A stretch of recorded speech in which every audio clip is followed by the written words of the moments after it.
Please subscribe to our channel and hit that like button.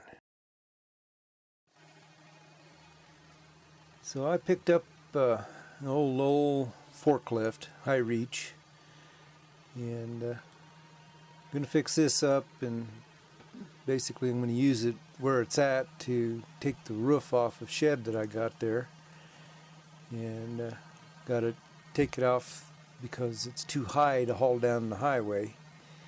And once I get the roof off and haul it up to the ranch, then I'll come back and get the main part of the shed and haul it up to the ranch, which will require a wide load permit and all that kind of stuff. With this little forklift, I got it running. It's sitting here purring like a kitten. It needs a lot of work. It has a lot of hoses that are bad, and the engine's running real good, but the carburetor isn't all that great on it. It's been sitting around probably for 5 or 6 years, so I'm sure that there was bad gas in the carburetor. I've already taken the fuel tank off and cleaned it up and put fresh gas in it with some gas stabilizer, and that'll help clean the carburetor up. But if the carburetor gives me any fits, I'll just go ahead and pull it off and put a carburetor kit in it. The air cleaner's off of this thing, has been off for a while, but the hose from the air filter is completely shot. I've got the parts for it, I've got to get a hose is all, and put a new hose to the air cleaner. But just in case mice have crawled in there and made nests, I'm going to take the air cleaner apart and completely clean it out and service it. If the filter element's bad, then I'll replace that. Yeah, along with a couple of battery cables, a battery, and a new starter solenoid. It didn't take much to get the thing to fire up.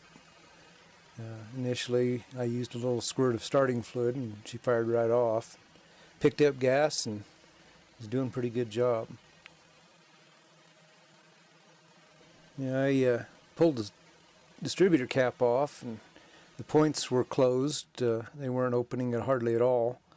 So I just kind of set those by sight. I didn't take time to get my feeler gauge out and find out the specifications on it. I just kind of eyeballed it, and it worked. I am going to readjust those. I think it is making it hard to start, and get the point adjustment where the factory says it's supposed to be. These have a Chrysler Slant 6 engine in them, and it's a good old engine, and not overly powerful, but powerful enough for using it for material lift.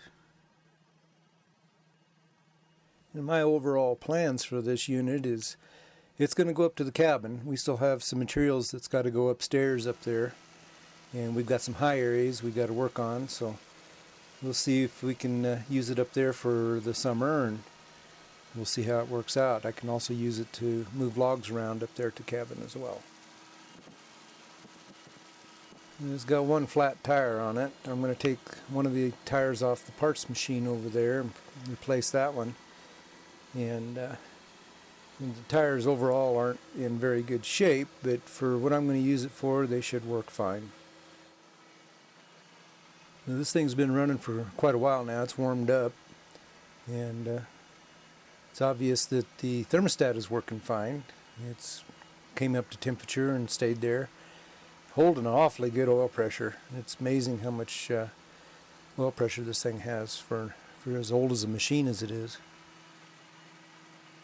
It was kind of funny when I went to find a starter solenoid for this thing. Nobody could find the listing for it. So I finally had them look up 1964 Dodge Dart or something like that, and they found a starter solenoid for the Dart, and it was the same starter, same solenoid, and had to wait a couple days for them to order it in, but got it ordered in, put it on, it works okay. The starter's got a little bit of a dead spot in it, and I've got another starter I'm going to fix up and put in this thing, but that can wait. This one works fine for now. The parts machine has had quite a few parts cannibalized off of it. The entire intake and exhaust manifold is gone, and the engine's been left wide open, so who knows if that engine's any good at all. It's missing one complete wheel, so even if I was to find tires for it to get it to where it would roll, I'm still missing a wheel. So what I may end up having to do is get take a tire off the good machine, put on this, and get it on the trailer and get it back to the ranch, and then take that tire back off and put it back on this machine to get it going again. It could be a real pain in the butt.